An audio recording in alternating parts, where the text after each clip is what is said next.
Bonjour, la compagnie là, ça y est. Dirk Et et Tia. Tia. Et puis tous les autres qui sont pas là derrière, mais qui sont là avec nous aussi. Ouais. On a voulu exprimer un peu la condition humaine et liée à la condition d'artiste, de l'éternel recommencement, et accepter En fait, l'artiste ne montre que ses échecs, en fait. Et donc, c'est là-dessus qu'on a envie de partager le goût de l'effort et le goût de la passion dans une discipline. En gros, on a voulu parler de l'effort parce que dans notre discipline, C'est lié. dans la vie, on fournit des efforts et on en tire les résultats, mais dans nos disciplines, on est dans une recherche constante de se dépasser. Il y a des réussites, mais il y a des temps aussi de doute, pas forcément d'échecs, mais de beaucoup de questionnements, de travail dans l'ombre. Donc c'est un peu ce message de ne pas abandonner quand on est dans cette situation d'échec et que si le travail continue, il finira par payer. Mais c'est aussi le message pour ceux qui sont en haut, à la crête de la vague, de penser à ceux qui étaient dans le creux comme ils étaient à un moment forcément. Donc c'est un petit message de humilité et de motivation et de confiance en soi en fait. Il y a, nous, dans notre cas, ça a été de l'inspiration d'abord, sachant qu'on a déjà notre bagage technique et artistique. Ensuite, on a fait une résidence de création, donc on a eu 2 regards extérieurs, enfin 3 regards extérieurs, pardon. Donc on a eu plusieurs étapes. On a eu une première étape où on a discuté du sujet. De tout ce thème-là et de comment l'aborder avec nos mouvements en fait. Voilà. On a joué, on a créé des tableaux ou décorés. On a vraiment un gros travail de créer du matériel. Brainstorm. Voilà, vraiment dans tous les sens, que ça soit écrit, que ça soit avec le corps, que ça soit musicalement aussi. Ça a permis de placer un bon cadre de notre work in progress.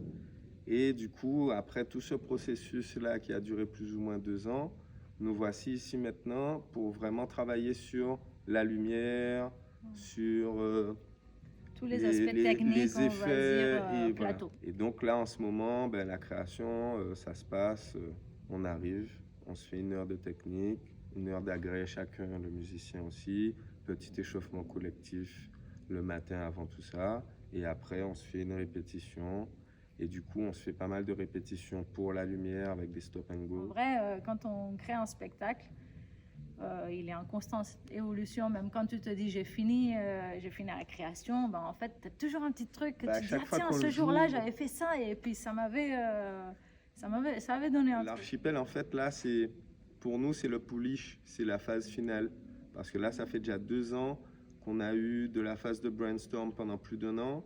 Ensuite, on a eu par séquence de 10 jours pendant les vacances, parce que c'est ça aussi, nous, on ne peut pas se dédier qu'à la création.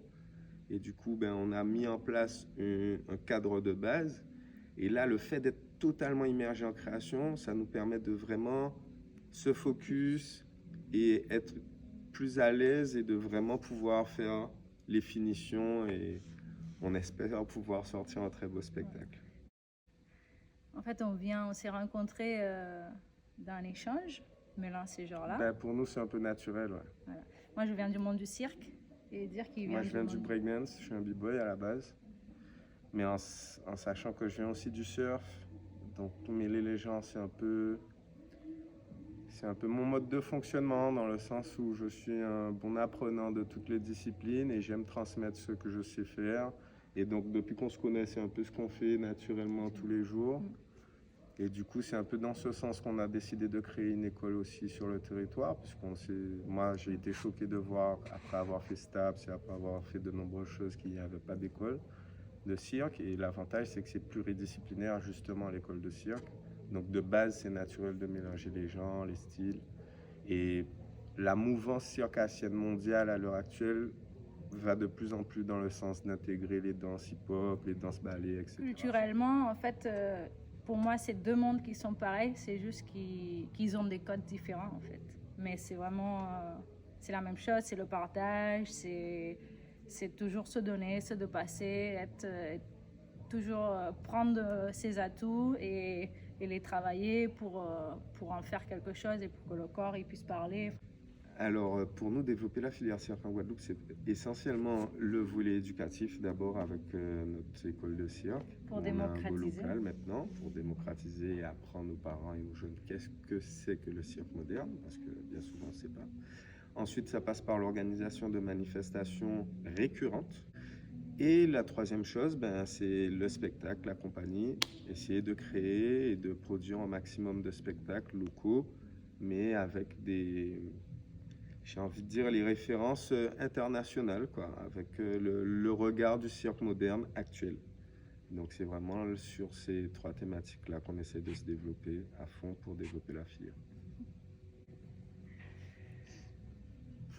Tu veux commencer ou je Vas-y, commence? vas-y. Tu veux que je commence? Vas-y.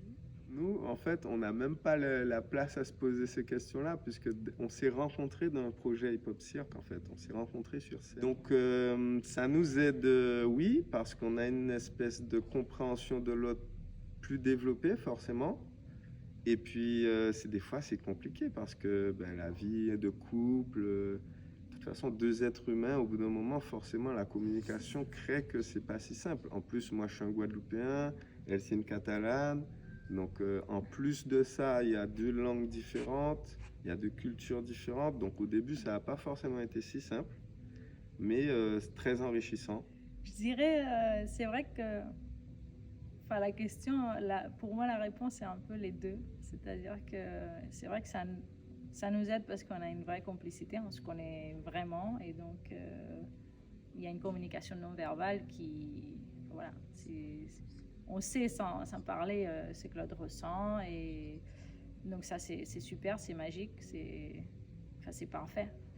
Et d'un autre côté, comme Dirk disait, hein, c'est compliqué aussi parce qu'il n'y a pas que sur scène en fait, il y a tout le quotidien, vraiment. En tant que, c'est dans le travail, c'est dans la vie de tous les jours, en tant que papa et maman. Je pense que c'est un atout et c'est très positif. Mais à des moments, ce n'est pas facile puisque voilà, il faut apprendre à couper des fois avec ce côté on fait tout ensemble, c'est tout, et se ressourcer un peu pour après mieux se rencontrer.